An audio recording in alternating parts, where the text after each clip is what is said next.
안녕하세요. 반영인수한의원 한원장입니다. 우리는 어제까지 이 환자를 다루기 위해서 여러 가지 전제를 배웠어요. 한번 복습 겸 제가 말씀드리면,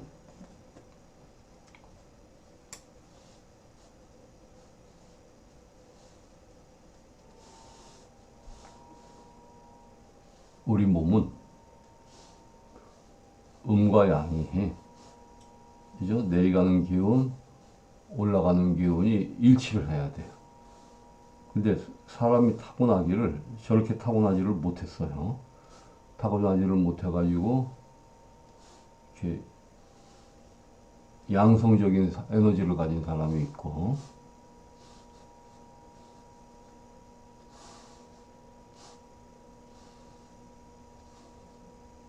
이렇게 음성적인 에너지를 가진 사람이 있어가지고,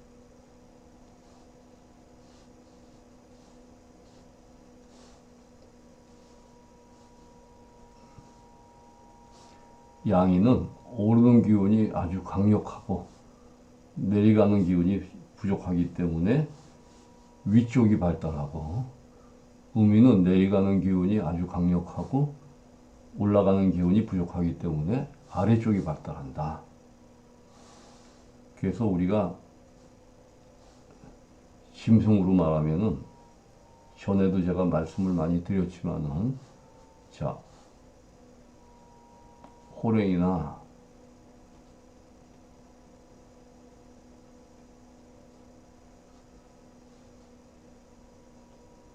사자 같은 짐승들은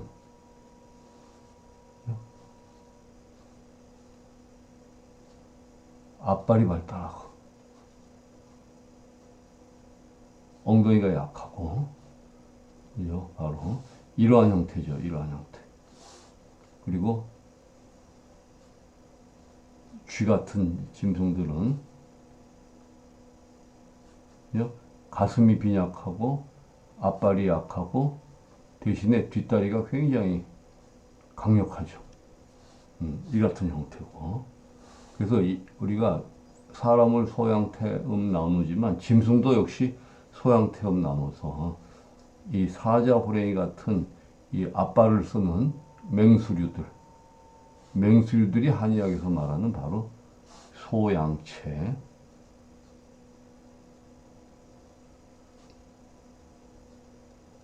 그 다음에 이러한 우리 쥐종류, 설치류죠, 설치류. 설치류들이 소음체. 그래서 설치류들은 뭐를 해요? 저장을 합니다, 저장. 이 종류는 저장이 필요가 없어요. 이거는 다니면서 자기 먹잇감을 힘이 쓰니까 항상 구할 수가 있어. 우리 사자나 호랭이 같은 경우는. 네, 근데 이쪽은, 그죠? 항상 저장을 하죠. 이 대한민국 땅에 참나무 많은 이유가 다람쥐가 그 도토리를 물어다가 자기 나름대로는 이걸 어디다 열심히 파묻어요. 도토리를 파묻어가지고 혼자 꼭꼭 숨겨놓는데, 이 파묻은 도토리를 다 찾아내지 못하고 한두 개만 찾아내. 10개 묻어버리면. 그러니까 누가 심지 않아도 참나무가 자꾸만 싹이 트는 거예요. 참나무가 자라는 거예요. 이거 대한민국뿐만이 아니라 어디나 마찬가지입니다. 그래서 이렇게 설치류들은 저장을 하고, 사람도 저금을 하는 사람이 쉽게 말하면 누구나 물론 하겠죠. 이거는 소음성이에요. 소음성. 소음인들은 미래를 대처해서 소위 말하는 꼽을 쳐놓은 돈, 꼽을금이 있어요. 남편, 부인 몰래 자기 나름대로 이게 추운 겨울이 닥치면, 소음이 겨울이죠. 상황을 항상 최악으로 생각하는 사람들이 소음인이에요. 소음인들은. 그래서 상황이 나빠지면 누가 나를 도울 것이냐. 가족도 그때는 나를 버릴 수도 있다. 노인분들 중에 그런 분들이 많죠. 특히 전쟁을 겪었던 노인들, 6.25를 겪었던 분들은 자기가 살기 위해서 형제끼리도 배반을 하고, 특히 저 이북에서 오신 분들이 그게 많습니다. 이북에서는 뭐 형제끼리도 밀고를 하고 살기 위해서 고발을 하고 이런 걸 가르쳤기 때문에, 쉽게 말하면 형제자매도 못 믿는 거예요. 예. 그런 분들이 많아요. 그래서 그런 최악의 상황을 겪다 보니까 우리가 소비인들은 의심이 많고 의심이 많은 건 결국 안전을 지키기 위해서예요. 여러분들 탈무드 보셨습니까? 우리가 유대인들이 거의 소민들이 많습니다. 유대인의 베이스에는 유태, 그죠?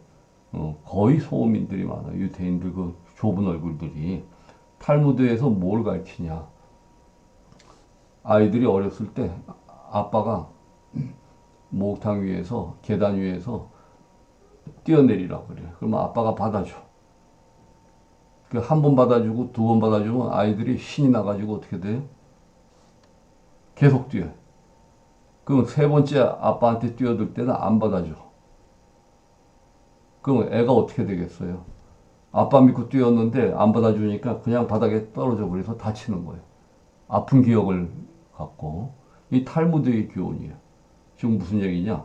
부모조차도 믿지 말고 너 자신이 너를 지켜라. 너를 지키기 위해서는 돈과 권력, 힘이 필요하다. 왜? 유태인들은 그리스도를 못 받고 나서 그게 인과인지 몰라도 오랜 생활을 유랑 생활을 했죠. 이 유랑 생활을 나라 없이 떠돌면서 엄청나게 많은 고난을 겪었기 때문에 항상 최악을 생각하는 거예요. 남을 믿지 못하고. 그러니까 아이들을 교육시킬 때 자립심을 가르치기 위해서 너, 응? 부모조차도 너의 아버지조차도 믿으면 안 된다. 네 스스로가 너를 지켜라. 그게 소민들의 사고방식이에요. 물론 극단적인 소민 경우죠. 그래서 이런 우리가 소민들은 에너지가 밑으로 내려가고 에너지가 밑으로 내려가다 보니까 우리 몸에서 일어나는 화학적 변화는 뭐예요? 항상 이 기가 내려가게 되면서 이 현상은 우리가 원리적으로 잘 여러분들이 보십시오. 원리적으로 힘이 어떻게 작용을 하는 거예요? 힘이 외부에서 이렇게 작용을 하는 거예요. 음성적인 힘이 작용을 하니까 밑으로 내려가는 기운이 세지트밖에 없죠. 힘의 베타라 그럽니다. 우리가 힘의 베타. 양인들은 어떤 작용을 해요? 에너지가 항상 바깥쪽으로 분출을 해요. 팽창을 하는 거예요. 양의 원리예요. 양의 원리. 팽창을 해. 팽창을 하니까 어떻게 돼요? 내부를 무언가 채워놓기 위해서 그죠? 빨아들이죠. 그래서 신장에서 우리가 물을 재흡수하는 능력이 굉장히 좋은 게 양인들이고 음인들은 재흡수하는 능력은 약하고 배설하는 능력이 강해요. 이건 이전에 제가 커피를 설명할 때 한번 설명했습니다. 뭐 이것까지 하면 너무 복잡하니까. 그러면 소음인들은 타고나기를 에너지를 이쪽으로 쓰는 사람이에요. 엉덩이 쪽, 다리 쪽. 똑같이 서도 발에 힘을 주고 춤을 춰도 즐거우면서 기가 밑으로 내려가서 발을 쿵쾅거리고 그러다 보니까 신장으로 혈류가 많이 내려가고 하지로 혈류가 많이 내려가는데 그래서 체형도 아래쪽으로 발달하고 그 다음에 이뇨가 과다가 돼버려요. 소음인들은. 그래서 만약 소음인들이 싱겁게 먹으면 과다한 이뇨로 혈액량이 줄어들죠. 자, 이게 여름이죠, 여러분들. 그죠? 여름에는 물이 가득해서 나무가 푸르르죠. 그죠? 근데 가을이 되면 나무가 어떻게 돼요? 시들시들해요. 왜? 수분이 빠져나가기 때문에. 그래서 전체적인 탈수는 소음인들에게 일어나는 거예요. 근데 제가 디지탈리스를 설명한 게 바로 이 소디움에 의해서 물이 흡수가 된다. 우리 몸에. 그래서 사상의학에서는 비장은 납입을 주관한다 하는 것은 소양인들 몸은 항상 소금 농도가 높아져 있다. 이런 얘기예요. 근데 신장이 추를 한다. 본부 선생님께서 말씀하시는 거는 소민들의 에너지는 항상 포타슘이 들어오는 대신에 소금이 빠져나가기 때문에 몸 안에서 항상 이뇨가 된다. 근데 이와 같은 역할을 하는 게 바로 디기탈리스다. 그래서 잘못 적용된 케이스라는 걸 얘기를 했어요. 그래서 여러분들은 오늘 여기까지 들었으면 이제부터는 이분의 생리, 병리를 한번 제가 얘기해 보겠습니다. 자, 그래서 이분한테 일어나는 고혈압은 가짜 고혈압이다. 혈액량이 줄어서 소민들은 평시에도 목원저리에 땀이 많이 나고 야밤에 이불이 흥건히 젖고 그런 경우들이 많습니다. 그 몸에 안 좋은 경우예요. 그런 경우에는 황기를 좀 사가지고 소금하고 같이 넣어서 황기 대추 좀 달여 먹으면 좀 땀이 덜하죠. 황기닭도 굉장히 옛날부터 많이 써오던 방법입니다. 그래서 혈액량이 줄으면, 그죠? 거기다가 소금 농도가 떨어지고 소변으로 이뇨가 되고, 그게 지속되면 우리 몸은 혈류가 말초까지 안 가기 때문에 이를 보상하기 위해서 보상성 고혈압이 온다. 아니면 맥박수가 빨라진다. 맥박수가 빨라지면 공황장애처럼 나타나고 가슴이 답답하고 보상성 고혈압이 오면은 이제 가짜 고혈압이죠. 우리가 일반적으로 소금을 안 먹게 되는데 여기서부터 사단이 나는 거예요. 그래서 소음인약인 칼슘 블록을 써라. 그리고 AC 이니비터나 ARB를 쓰면 안 된다. 이거는 이뇨이기 때문에 보상성 고혈압에서 혈압은 떨어뜨릴지 모르지만 몸의 기능을 여러 가지로 나쁘게 한다. 이게 나중에 제가 또 다루겠지만 만성 신부전하고도 그대로 연관이 됩니다. 만성 신부전에서도 소금 먹지 말라. 엉터리 같은 소리를 하고 있어요. 소금하고 포타슘은 반대인데 양반 선생님들이 만성 신부전에 소변이 안 나오니까 소금을 먹지 말라 그래요. 근데 포타슘도 먹지 말라 그래요. 왜? 소위 포타슘을 먹게 되면은 칼리움, 혈액량이 줄어드니까 프리퀀시가 빨라지거든요. 이거를 그로스하게 본 게 아니라 포타슘이 들어가면은 맥박수가 빨라진다. 그래서 심장마비가 온다. 그래서 칼리움을 떨어뜨린다.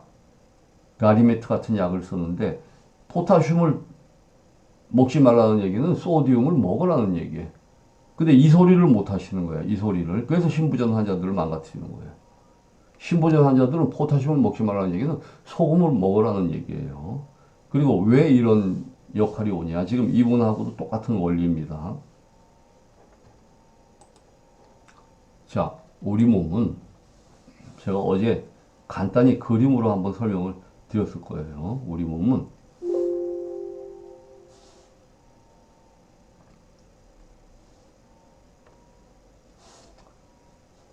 입수 펌프, 물을 들어오는 펌프가 아래쪽에 있고 내보내는 펌프가 위쪽에 있다고 생각하면 됩니다. 왜 그러냐?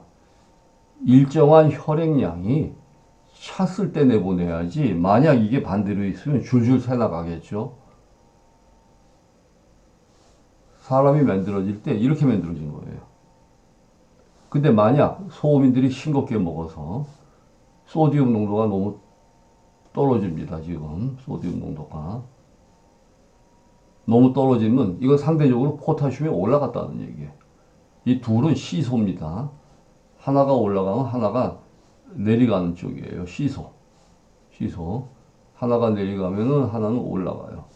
그럼 포타슘이 떨어지면 포타슘이 올라가면 소디움이 떨어진다는 얘기인데, 그러면 결국 혈액량이 주니까 소변을 안 내보내는 거예요. 즉 하이포몰레믹 스테이트, 혈장량이 줄어서 소변을 안 내보내는 거예요. 이 경우는 어떻게 돼요? 오히려 소금을 먹이면은 몸 안에서 물을 재흡수를 많이 하겠죠. 물을 재흡수를 많이 해서 혈액량이 어떻게 돼버려요? 늘어나. 그래서 우리 몸을 유지시킬 수 있는 어느 정도 이 한계를, 그죠? 우리 몸을 유지시킬 수 있는 어느 정도 한계를 넘으면 그때부터는 몸 안에서 저절로 소변을 내보내요. 그래서 만성 신부전에서 소변이 안 나오는 이유는 지금 제가 그린 바로 이 도식입니다. 여러분들 이거를 기억하셔야 돼요. 근데 양방에서 이 해석을 못 해가지고 소변이 안 나오니까 신장이 망가져서 소금 먹으면 안 된다. 이렇게만 얘기하는 거예요. 제가 실제로 크레아틴은 변하지 않습니다. 잘 안 내려갑니다. 가끔 내려가는 분들도 있지만은. 근데 6이 넘은 분을 소금을 먹이고 우리 치료를 해서 석 달 만에 2.4가로 떨어뜨렸어요. 그분이 외국 분이기 때문에 제가 끝까지는 못 봤는데 정상이 돼가지고 투석하자는 것을 안 한 사례가 있어요. 나중에 한번 올려드릴 겁니다. 그게 참 답답한 노릇이에요. 그거는. 그래서 이런 원리를 알면 가림에 틀어져서 포타슘을 떨구는데 소금을 먹으면 포타슘이 떨어지는 겁니다. 근데 양반 선생님들은 언제 약을 쓰냐? 너무 혈중 소디움 농도가 떨어지면 그때는 소디움 비카보네이트라는 중조, 중탄산 나트륨을 써갖고 소금 농도를 높이려고 그래요. 근데 그러기 전까지는 잘 안 합니다.